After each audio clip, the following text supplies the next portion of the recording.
In the fall or whatever, you see Arizona, UCLA back to back. You figure if you want to get where you want to go, this is going to be a crucial stretch game. Oh, I don't remember looking at it.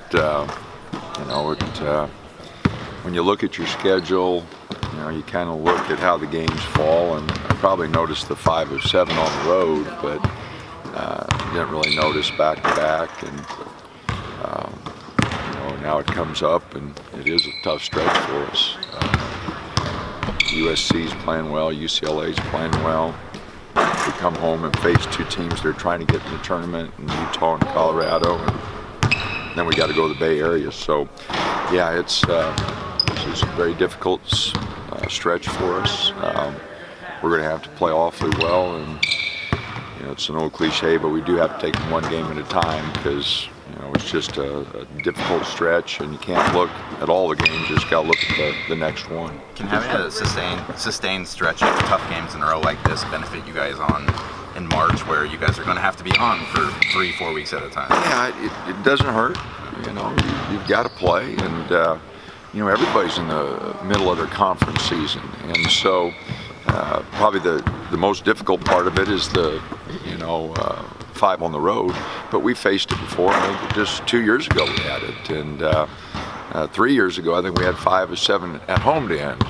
So it's just the way the schedule falls. And this particular year, Arizona's already gone and won those games that we've got to win. UCLA's in a pretty good position because I looked at their schedule this morning. They've got 5 of 7 at home. So it's just the way the schedule falls, and you got to go play. After playing at such a high level against Arizona, how do you guys make sure you can travel with that same kind of confidence on the road?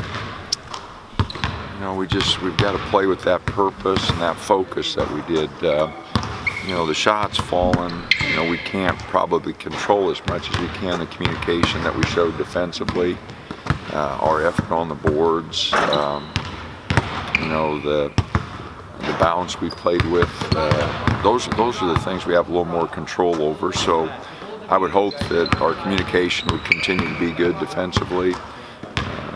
Hopefully we'll hit some shots, because that's always a big part of the night, and especially on the road, to keep some energy going. The real elite teams, they fight through that. And so if we're going to be a good team, we're going to have to fight through not shooting it well a few times here, for sure. You just don't shoot it well every night. So whether it's the next 7 games or in the conference tournament, you've got to fight through nights where you don't shoot it well. Is there much difference in UCLA this time around than going into them last time? Or anything on film that stands out? Not really. They're still scoring.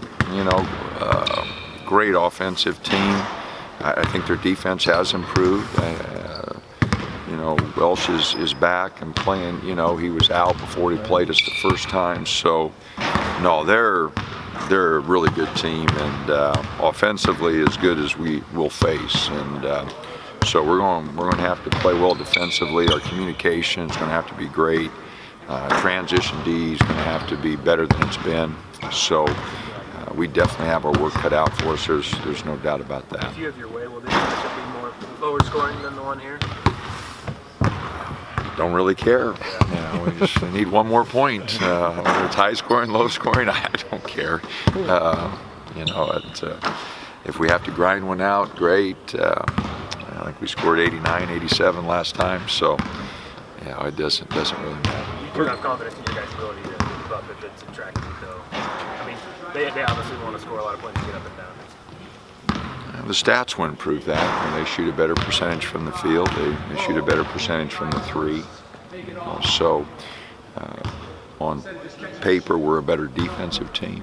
So we would hope that it would tilt that way a little bit. That first time, I think you guys had the advantage in transition points against them, which not many teams have had. Yeah, we had a good night offensively, especially the first half. Second half, it wasn't quite as good. We didn't shoot it nearly as well. But we did have a good offensive game that night. You talk about the communication on defense. Obviously, kind of acts like that 6th defender out there. On the road, that's a lot harder to bring. How do you guys make sure that you can keep that communication audible, I guess? It's not really harder to bring. It's focus and energy. You can talk on the road as well as you can at home. So, our guys just have to have that same focus, and that same intensity. But the defense is something that can travel. You got to have the energy and the focus to do it. Before that Arizona game, you told the team it's a must-win game. Given everyone's schedules going forward, is that going to be a common message before all your games the rest of the way? If we want to win the league, it is. I just, you don't like to predict how anybody else is going to do, but Arizona's got a great schedule. And I just mentioned UCLA still has 5 of 7 at home, so they're in the mix. Cal's in the mix, so if we have any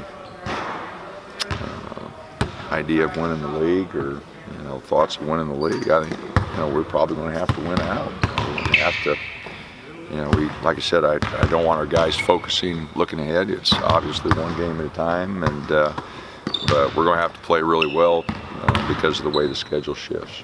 Dylan Brooks talked a lot about trying to be more positive with each other on this team after that Arizona game. It was easy in the Arizona game because everyone was having a good time, but has that been something you've been trying to preach, as guys not harping on each other as much and trying to be more positive?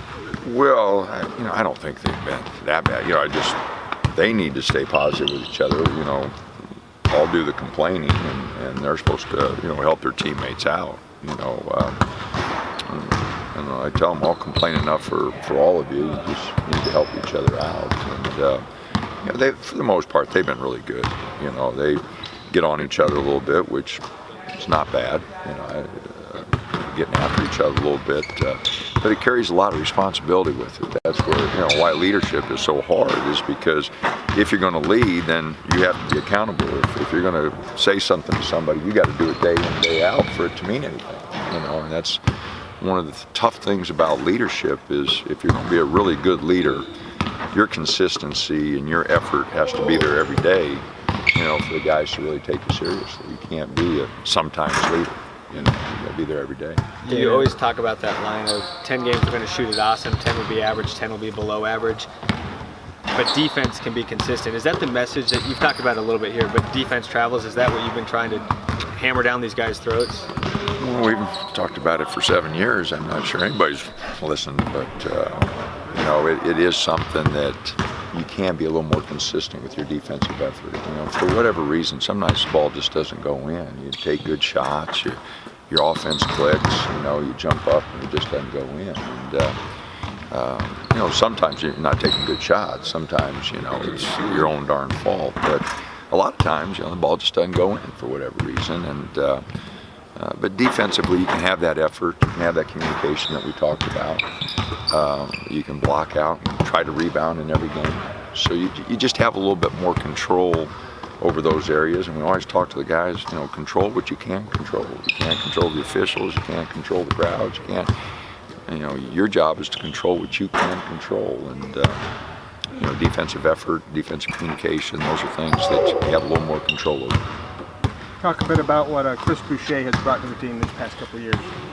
He's meant a tremendous amount to us. There's absolutely no doubt about it. His ability to alter shots, change shots, block shots. He's given us a big lift offensively. Per minute, he's our best rebounder.